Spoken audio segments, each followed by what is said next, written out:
What up with it? Can y'all hear me? I got these headphones on.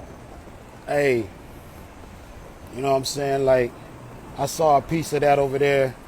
You feel me? And I don't lie. Yeah, I brought a deal to the table. It was ownership involved with the deal. Let me just put it that way. You know what I mean? It was definitely ownership involved with the deal. You know what I'm saying? Because I'm not finna try to get my brothers, my folks to sign something that's gonna fuck their life off. You know what I mean? So it was definitely ownership in the deal. You feel me?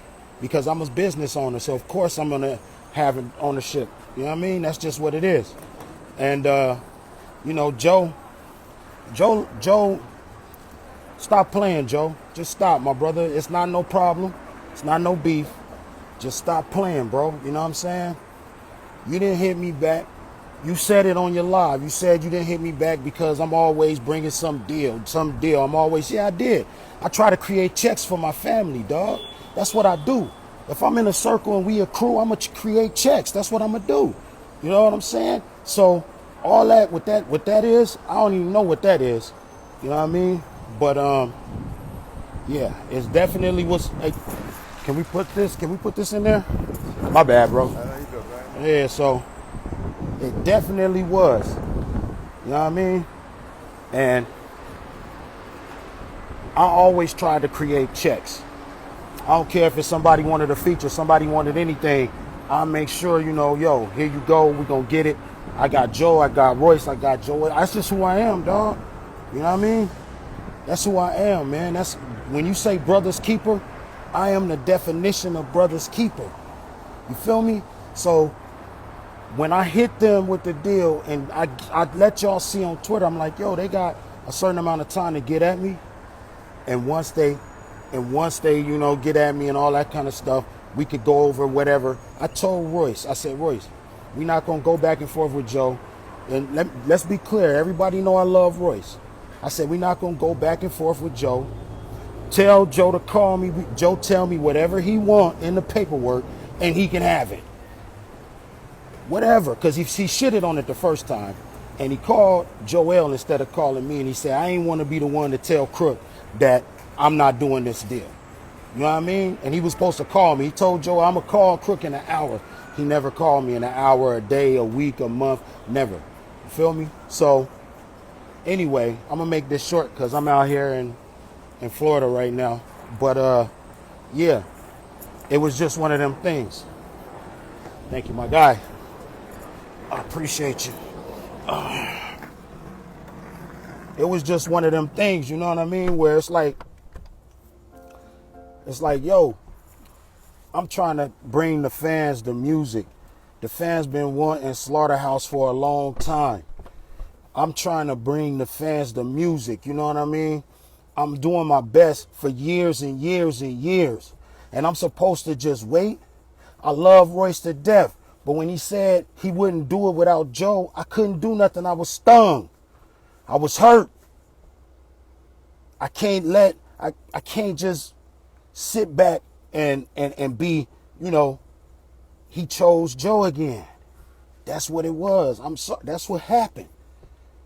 You feel me? So my whole thing was when we had the 3-man opportunity, I went back to the label because Joe didn't want to do it. So here's the funny part. Why am I going back to the major distribution company, which would have been ownership, joint venture involved and all that? Why am I going back to them with a 3-man, like, yo, you know what? Joe don't want to do it. Let's do the 3-man. You feel me? And I'm like, yo, all right, cool. They gave me, what they would do for the 3-man. I said, all right, that's dope. I took that back. Joell was on the phone with me and Royce. Royce's exact words was, don't put that in the universe, Crook. He's going to rap. I said, he's not going to rap, and he said he don't want to do the deal. I said, I'm not trying to put it in the universe, but I'm just asking you, brother to brother, if he does not want to do it, will you do the 3-man group? He said no right there with me and Joell on the phone. I'm not lying. He said, now, he might have been opposed to it because, you know what I'm saying, he might feel like, yo, Slaughterhouse is not a brand without Joe Budden. And that's fine. That's cool.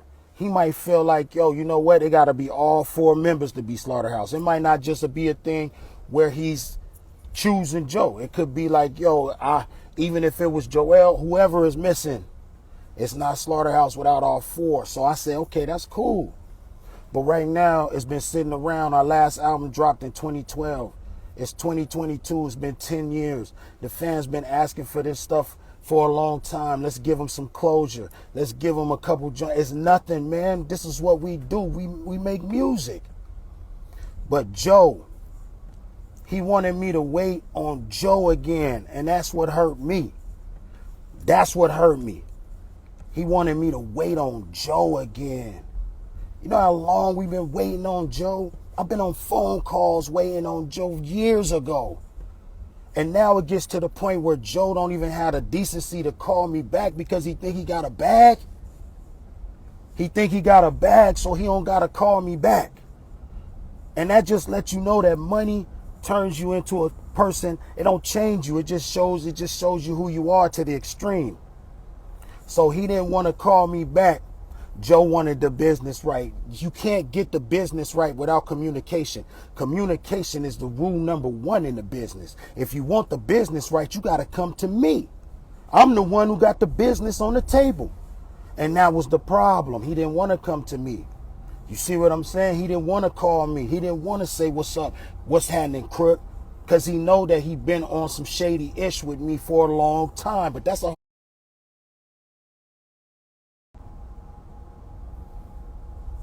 rule number 1 in business. Y'all know it's communication. So how you gonna get the business right if you ain't even communicating? That's impossible. And then he say he bigger than everybody. Look, man, it's people in the Ukraine right now that's going through it.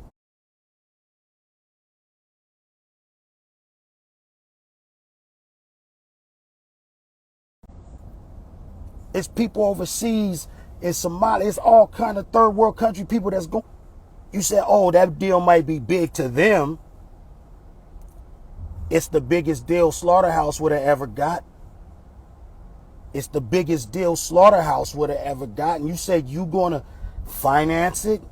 Dude, you think I'll trust you to finance an album when you won't even call me back?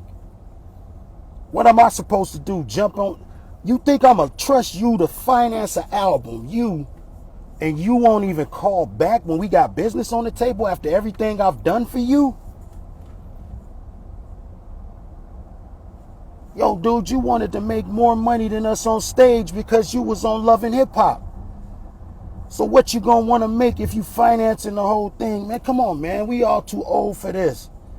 We businessmen.